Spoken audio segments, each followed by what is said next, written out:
Hi everyone, I'm Michaela Wright. I am the editor-in-chief of fashionlymarketing.me, and today we are here live in the Teen Vogue Lounge with Erica Weinger, Style Section LA. I'm sorry, Erin Weinger, Style Section LA, Crosby Norks from PR Couture, Erica Domasek from P.S. I Made This, Jane Aldred, Sea of Shoes, and Hilo Ohayan, who is an amazing Israeli fashion writer. So today, we are talking about, so now you're a fashion blogger. Now what? What happens next? And these 5 women have built and are building successful professional careers in the apparel industry off of one of their best assets, which are their blogs. So, ladies, my first question to you is, how do you use your blog or your website to build a career beyond just blogging? Well, I think that there's, I really think it depends on what it is that you want to do and what you're hoping to do and what you're trying to do. I mean, for me, I moved out to LA 4 years ago because I studied journalism in school. I wanted to be a fashion journalist, and that was my goal, was to work for a magazine. And while I was interning at a magazine, I'd started a blog with a friend of mine because honestly, we just wanted to write. We just wanted to practice writing the art of fashion. And later, when I started as a staff writer at the LA Times, I was told that part of the reason why they hired me was because the editor there had seen my blog. So I think, it's nice to have kind of an end goal in mind and be able to kind of go on a path and figure out how to get there. Lovely. Crosby, same question. Yeah, I think absolutely the employment issue is interesting because I actually started PR Couture because I thought that I wanted to work in fashion PR. And I had a wonderful mentor in graduate school who sort of said, if you actually wrote a thesis about this topic and you interviewed people, it might be a really great way to figure out this is something that you wanted to do. So that's really where it started from. It started in school, and then after that I had this huge thesis that no one was going to read, and there was still nothing online about fashion PR, and that's kind of what started connecting with other publicists and asking for interviews and becoming more and more interested in sort of independent design and talking to independent designers, and really realizing that I was almost creating a community of people who were also similarly interested in things like PR, marketing, branding, all of those things. Since then, a lot of opportunities, employment, great opportunities like this have come because of sort of the platform that's been built. Being behind the scenes, making things for ad campaigns and editorial shoots like Teen Vogue has allowed me to kind of hone in on what I love. And when I started my blog for fun, P.S. I Made This, I never imagined that it would garner so much attention, but I can only speak for myself, and my blog is simply a platform and a way for me to reach so many people, and it allows me to do other things. Like Michaela mentioned, I did publish a book that was born from my blog. So without P.S. I Made This, which is actually through Tumblr, I would not have been able to have a book, and there's so many other ways to have a business and do other things. I host a lot of DIY events. I do branded entertainment with so many brands, a lot of them that are actually here at Magic, and collaborate with brands in different capacities. So just having a blog is great if you want to have a lifestyle, but if you want to have a business, there are so many directions you can really take that to. Nice. Jane, what about yourself? Well, similar to Erica, I didn't start my blog necessarily as a way to have a business, but I was just doing something that I loved, but it has served as a platform for the range of things that you can do with your blog is so dynamic. I'm going to call it just projects, because like you said, it's working with brands, it's doing styling projects. There are so many different ways that people will approach you with ideas that you wouldn't have necessarily considered at first, but it's a good way to build up publicity for your blog. And I know that for myself and my mother and a lot of other bloggers, we've started e-commerce sites as an attachment to our blogs, which is great for me because what I love to do is collect vintage, and so does my mom. She has an amazing eye for vintage jewelry, so now we can buy those things and sell them on our site. So that's been a great way to build off of my blog. Amazing, thanks. Hila, you are also in the same boat, so tell me a little bit about yourself and how your online activity and your blogging has led to your career as one of the leading fashion writers in Israel. Actually, I started my blog purely for fun, and I didn't know that anyone was reading it. And apparently, the editor of my newspaper was following it quite closely, and she just emailed me saying, "I want to meet you," and that's how I became a journalist. Like I would never try for that. So this is a good way. I think that if you stick to your niche and your personal style and just and really work on that, so people start relating you to a certain side of fashion, which will make you special in what you do and distinguished in a way, which I think is very important.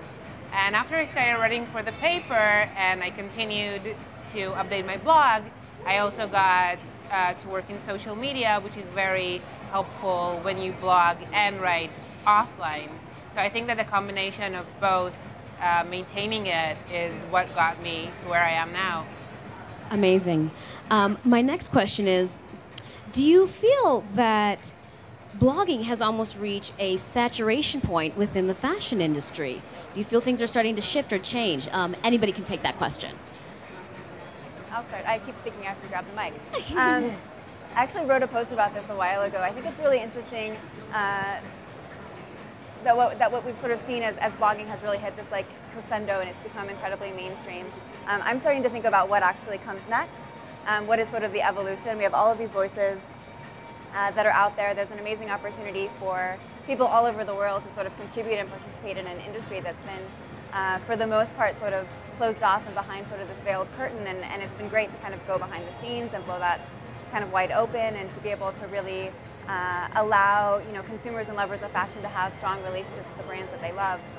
But I'm also seeing a lot of the same bloggers being asked to participate in the same events. I'm seeing a very sort of limited view of what's considered what you can do with a blogger, and I'm becoming more and more interested in sort of ways that we could be more innovative with our voices and our talents, and also sort of diversify, just the names and the faces that get sort of elevated, and that's kind of what I'm sort of thinking about lately. And that's been one of the key components of why we've tried to do what we've done here today. Is there's so much more than the top 8, and that's why it's a very diverse panel. So awesome answer. Thank you so much. Does anyone else have that?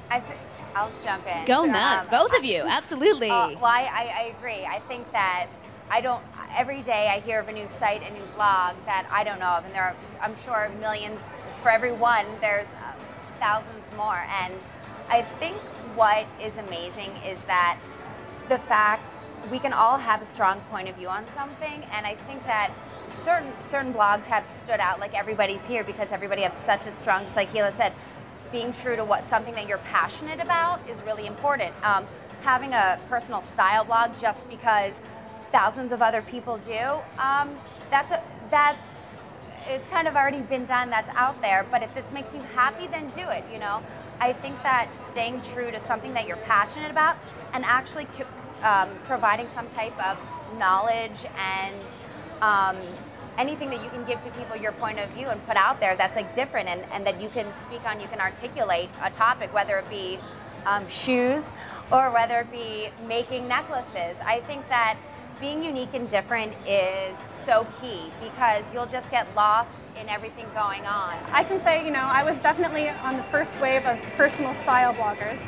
Certainly I was, and I was talking with a few of my friends who've had their blogs for a long time, and just because we've been around for a long time, and because we're the first to be picked up on as, style bloggers, that's the reason that we've been able to have the success that we have. But if we had started today, it would be so much more difficult to begin to gain the notoriety that our blogs have now. And so, but I don't think that's the rule for everyone, because you look at bloggers like Man Repeller. She just started last year and she has skyrocketed. Here's a very interesting question, and I think that this is the perfect panel to ask, and it just seems that this is a growing trend I noticed, so I have a question for all of you. Do you feel bloggers need agents, or should you be representing yourselves? I would say that's something that's definitely different for every kind of blog, and again, that's something like lumping fashion blogs into the same category, whereas there are some fashion blogs that are run by 5 people, and maybe they can all manage different parts of it. But I think that it really depends on the kind of blog that you have. And I can say that once your blog has reached a certain point, and if you put a lot of time into the content, then you can't do it all by yourself. And I don't think you should go in expecting that you'll always be able to do that. And don't beat yourself up if you find yourself, up until 4 a.m. answering emails. I think at some point, whatever it is, maybe it's not an agent. And I'm not sure what exactly an agent does for bloggers, but I have heard of, a lot of people are getting them. But I think definitely at some point you will need help. And I don't think that you should criticize someone because, their blog isn't just them anymore. I think it's still them creating the content, but certainly, I'm on a fashion shoot sometimes, or I'm working with editors on a story, and it's like there's 20 people involved. But when you're doing your blog, it's just you. So I think don't be too hard on yourself if you find yourself struggling with these things. Well, I mean, I think the question you have to ask yourself is what is the end game? What is it that you're, hoping to achieve? If you want to be a published author, then yes, write a book treatment, find an agent, and use your blog to add promotion and to use that as a way that you're going to help them promote you as an author. If like for us, we don't have just it didn't start for Style Section LA out of a passion project. We sat down, we started this as a business. So for us, I have 2 business partners, we have 2 employees, we have some incredibly talented photographers and stylists and writers and wonderful people, who work with us and who want to work with us and who we beg to work with us all the time. So, again, I think it's really thinking about what your goal is and what you want to do, and if it's something that, some of my favorite work I've ever done in my life was staying up until 4 in the morning, writing blog posts that literally my best friend and my mother, would read on my first blog. So I think that it's about what makes you happy in the end. If you're looking for a business and you're looking to get yourself out there, yeah, go find an agent. Anyone here want to rep me? No, but I mean, if that's not what you're, trying to do, then, it can be just as fulfilling staying up all night writing blog posts for yourself too.